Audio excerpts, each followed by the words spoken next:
I've heard you speak about non-binary thinking and like the idea.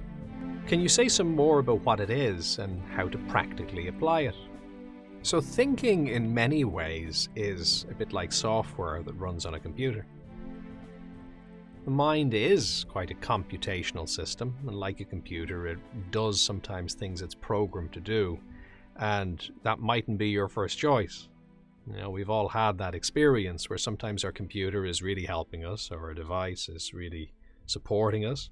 At other times, we're kind of wrestling with it a bit, and it's not quite doing what we want it to do. Now, the interesting thing is that either way, it's usually functioning in one sense. There's a principle in computer science which is garbage in, garbage out, which means if you program it badly, it'll function badly, but it's still functioning properly in that it's doing what it was programmed to do.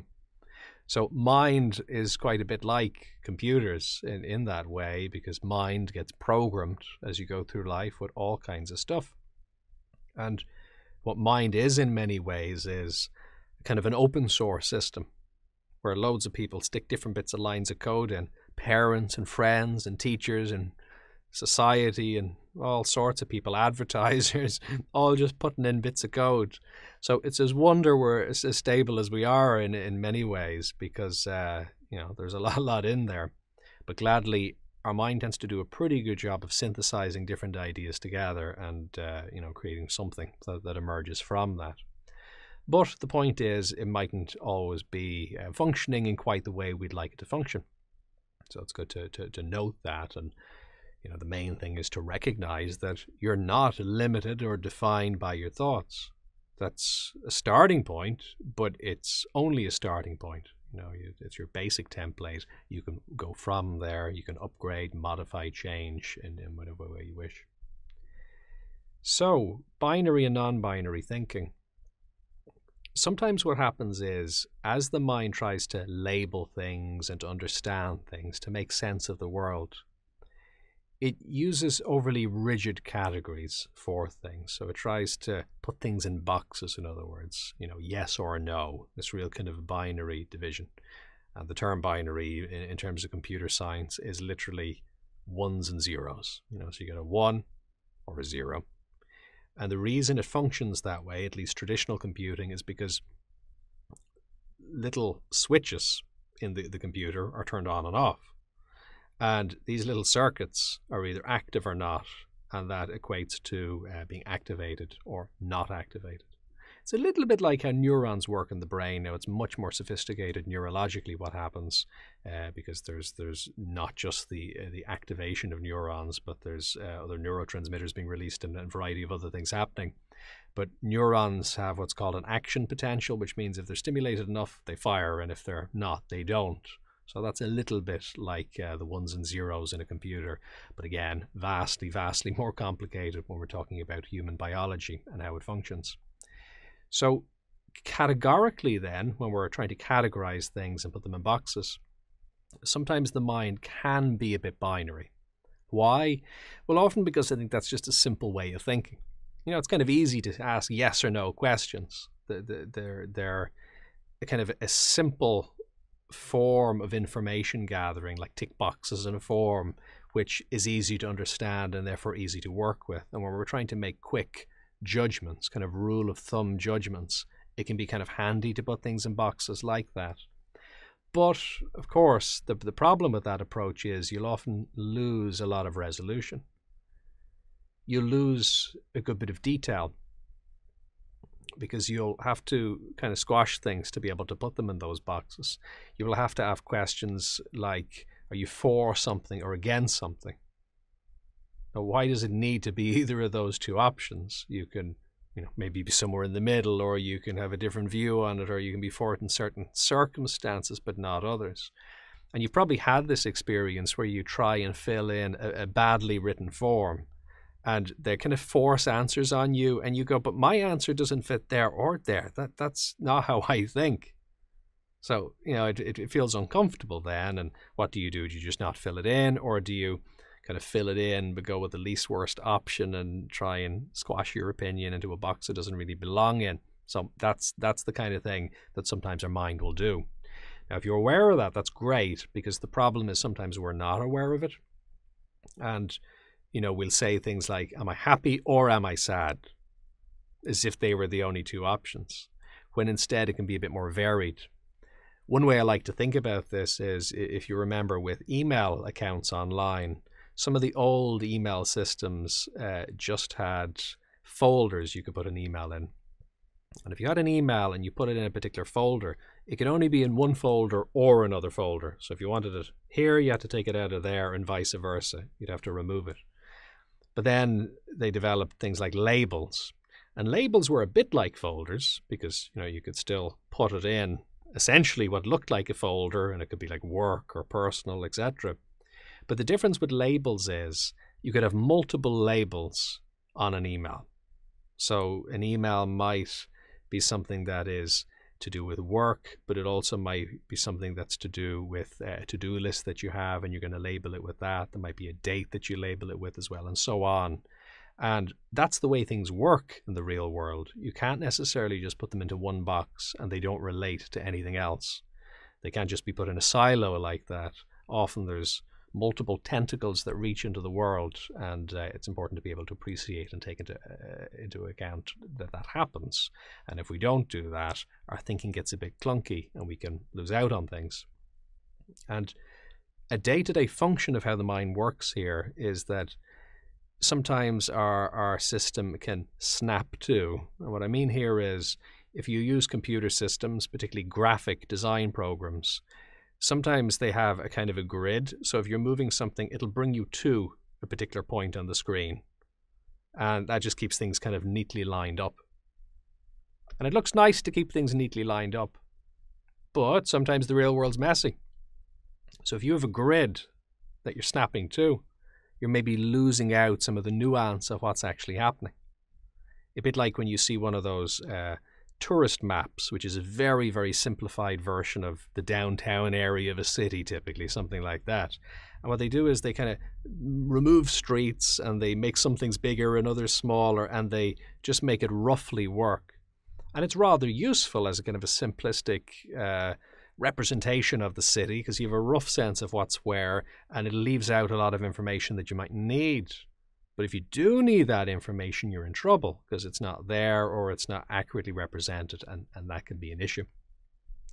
So one of the problems as well with snapping too is, if we're thinking about particularly binary thinking, things like good or bad, what happens if you in a given moment are feeling 60% happy but 40% sad or anxious or something like that?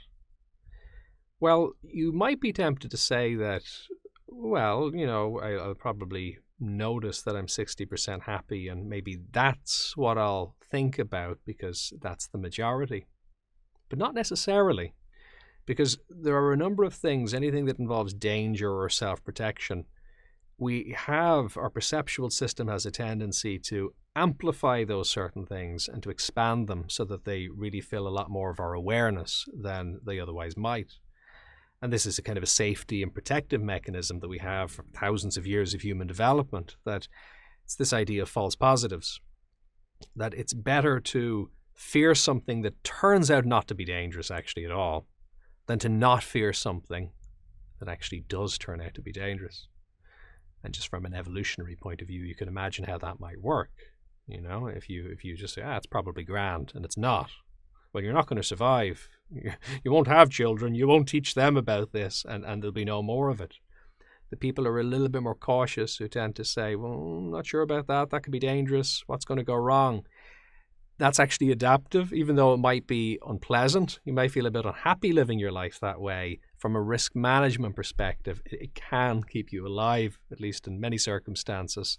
So that gets selected for in some ways, and it continues to develop. So the problem is that if we have a kind of a binary perspective, it may be the case that even if something is only 10% a problem and 90% okay, just from a safety perspective, we might default to saying, oh, that's a problem, or we put it in that box, and then we avoid it or whatever. We start to act differently around it, or we approach it with reservations, which can create a bit of a self-fulfilling prophecy, like social interaction. If you think it's going to be a problem, well then, sometimes it is a problem because you think it's going to be a problem, and if the other person picks up on that, and it actually becomes an issue when it didn't really need to. So these are the kind of problems that can happen with binary thinking. So it's not that there's anything wrong with the ingredients of binary thinking. That simplified map that we talked about, we don't mind what's shown on the map. It's just that we might mind what's not shown. We might need that sometimes. And there's nothing wrong with simplifying things as long as we're leaving out the bits we don't need and keeping the bits we do need, and remembering that we are simplifying. Not making the mistake of leaving out streets on the map and then actually forgetting those streets exist if we maybe need them later in the future. It's like this with a spreadsheet sometimes. If you're organizing your data, you might hide certain fields or show other fields or sort it by certain values that are important. But you don't want to delete everything else. You need that there, and you'll then maybe sort by something else at a later point. It's just zooming in on what's a priority for you in that given moment, and that's perfectly valuable. So, appreciating that we have varied priorities can be useful, and kind of thinking of things on a spectrum, different degrees, this kind of continuous sense of different values being met can be much more helpful. So, a good example of this will be health. If somebody says, the start of the year, I'm not feeling particularly healthy, I've overdone it a bit. Okay. And that may be true. There's maybe some room for improvement there. But how much health do you already have? What's the list of diseases you don't have right now? The sheer amount of wellness that you have. And this isn't designed to discount in any way the challenges that are really there. We can recognize those. But why not recognize those and what's going well? And to see them in proportion. And, depending on your circumstance, in many cases, it's in the high 90-something% of what's going well. Maybe higher than that, when you really think about everything that could go wrong. And then the things that are challenges or problems, okay, they're there, but in proportion. And that what that lets you do then is you actually feel kind of good about how well things are in other areas, which then gives you a bit of energy to tackle the things that need to be improved if there's something you can do about them, and put some energy into that then, which is useful.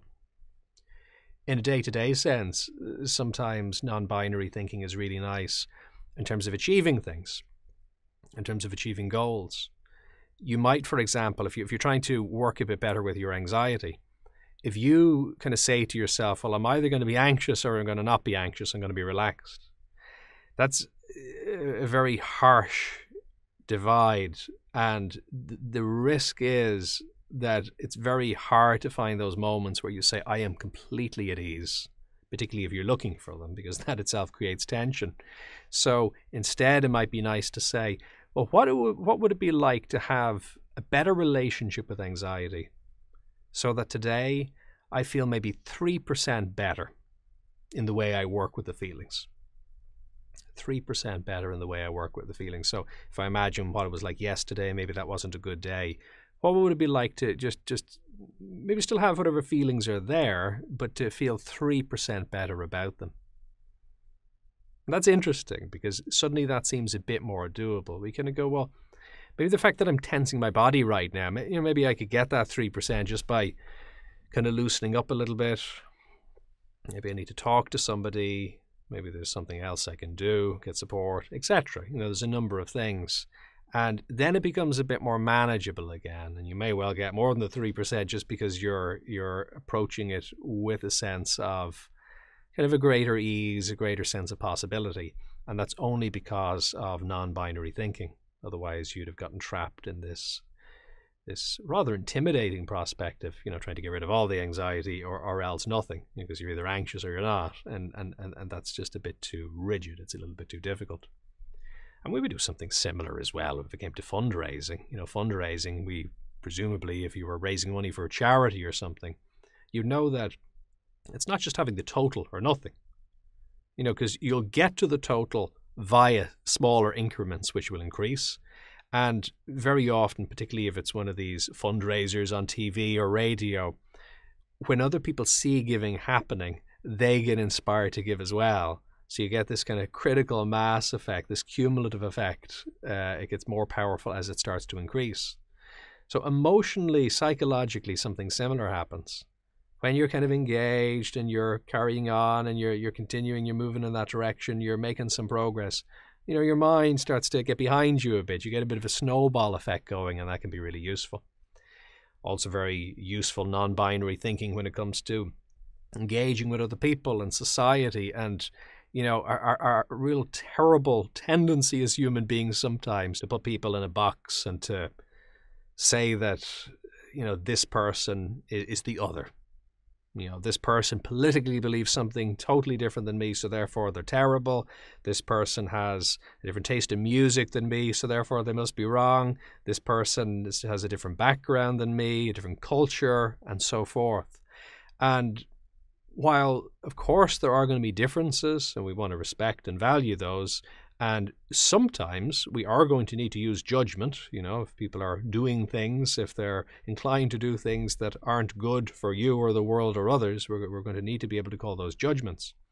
But there's still a huge amount of power in the potential to be able to kind of hate the sin and not the sinner, in a way, to use that kind of language, and to be able to say, well, this person, I totally don't agree with them here, but maybe I do agree with them here, somewhere in the middle on this, and to kind of see the nuance in it a little bit more. And it doesn't involve in any way softening your perspective on anything that is fundamentally wrong that you feel the need to stand up for.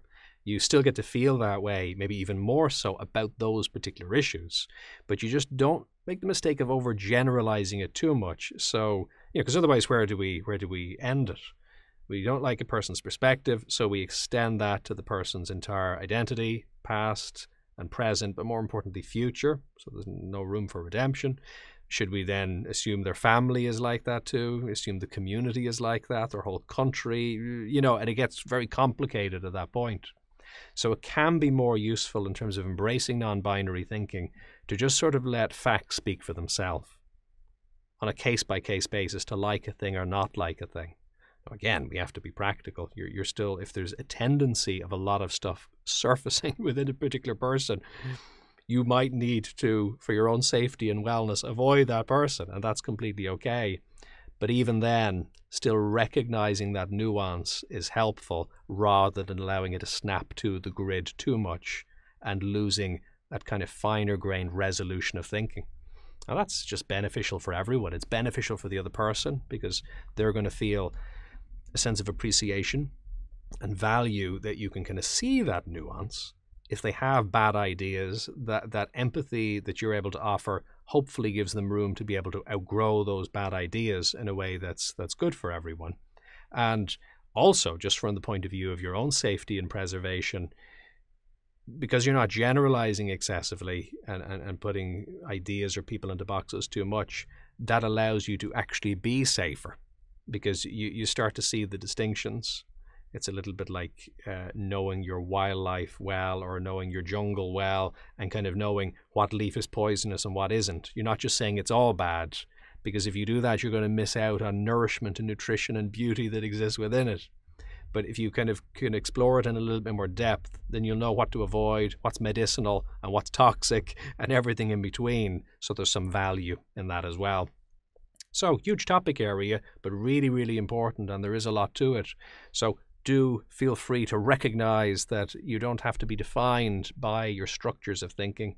You don't have to be overly categorical. You don't have to put things in these very binary boxes. It's fine to have these spectrums, these continua, where you can say, well, no, it's 1 degree one way or the other, to be able to incrementally move in a particular direction towards goals, or to be able to manage levels of feelings and have a real flexibility in your thinking. And it's a lot of fun, so do give it a go. If you found this valuable, do like, subscribe, and share. And what's your experience? Do you have any questions or topic suggestions? You can contribute in the comments, on social media using #bodymindself, or on jfl.com.